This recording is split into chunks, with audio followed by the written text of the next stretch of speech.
1. Menolak permohonan pra-peradilan pemohon. 2. Membebankan kepada pemohon untuk membayar biaya perkara sejumlah nihil. Sidang saya nyatakan selesai dan ditutup.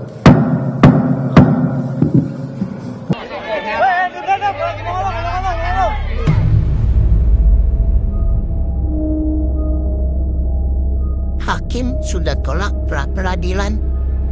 Status tersangka Nadiem Makarim resmi sah. Tapi lucunya, rakyat yang kaget.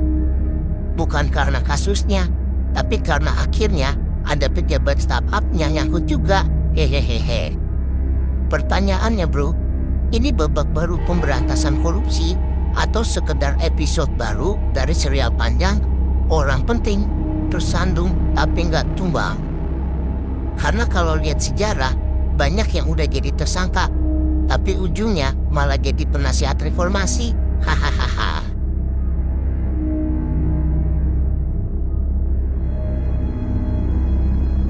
Hari ini, kita bahas kasus yang bikin jagat politik dan dunia startup panas dingin. Nadiem Makarim resmi jadi tersangka dalam kasus korupsi Chromebook. Tapi tenang bro, katanya dia menerima hasilnya.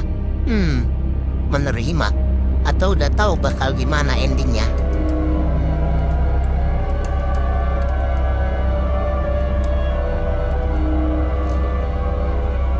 Jadi gini bro, Hakim Pengadilan Negeri Jakarta Selatan resmi menolak permohonan pra-peradilan Nadiem Makarim atas status tersangkanya dalam kasus dugaan korupsi pengadaan Chromebook senilai triliunan rupiah di Kemendikbudristek. Artinya, status tersangka Nadiem Makarim tetap sah menurut hukum. Nadiem sendiri bilang, "Saya terima hasilnya." Gila, kalimatnya tenang banget.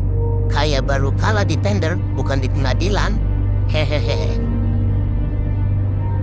Padahal, kasus Chromebook ini bukan kaleng-kaleng bro.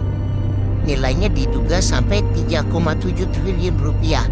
Dan KPK udah nyebut ada indikasi markup dan kolusi vendor.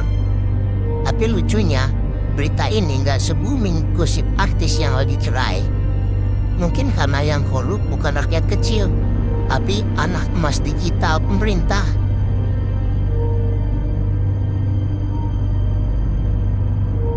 Lucu banget bro. Tiap kali pejabat startup kena kasus, narasinya selalu sama. Ini salah sistem, bukan orangnya. Lah, sistem itu siapa yang bikin? Hantu teknologi? Hahaha. Kita sering dengar jargon, revolusi digital pendidikan. Tapi kenyataannya, yang direvolusi cuma cara nyolongnya.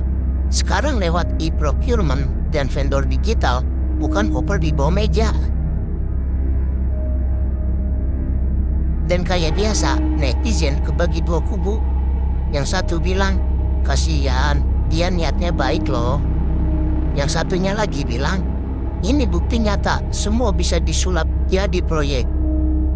Gua sih cuma heran, kenapa kalau rakyat miskin nyolong 2 juta bisa viral seminggu, tapi kalau pejabat nyolong triliunan, beritanya kalah sama trending TikTok yang cewek-cewek bule joget di sawah, hehehehe.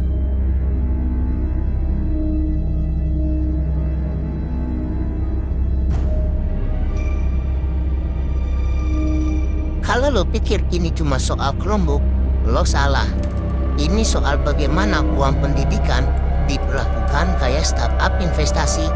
Burn rate tinggi, hasilnya kecil, tapi semua tepuk tangan karena katanya inovasi. Lah, inovasi apaan? Kalau murid masih rebutan kursi dan guru masih ngajar pakai papan tulis yang masih retak. Pemerintah suka jual slogan transparansi digital, tapi lupa kalau sistemnya tetap dipegang manusia. Dan selama ini manusianya masih serakah. Teknologi cuma alat, bukan solusi. Tapi kita semua tahu, jalan menuju keadilan di Indonesia itu kayak sinyal wifi di sekolah negeri. Kadang ada, kadang hilang, tergantung posisi lo di gedung kekuasaan.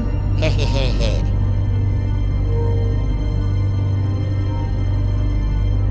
Kata Nadiem sendiri, dia menerima hasilnya. Tapi rakyat udah capek terima nasibnya, bro. Dari dulu disuruh sabar, disuruh percaya, disuruh maklum. Tapi makin hari keadilan makin kayak aplikasi. Sering error pas dibuka, hehehehe. Kita nggak tahu endingnya bakal kayak apa. Tapi kalau semua kasus besar akhirnya cuma berujung maaf dan evaluasi, berarti korupsi di negeri ini udah upgrade versi dari dosa jadi budaya. Hehehehe.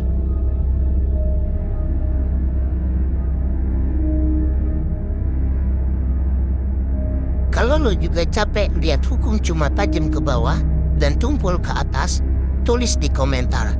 Keadilan gak bisa di-download, bro. Like, share, dan subscribe biar makin banyak yang sadar. Karena kalau rakyat diem, yang naik bukan cuma harga, tapi juga arogansi kekuasaan. Banyak yang takut sama kebenaran, tapi gue lebih muak sama kedunguan. Gue misterius, cabut.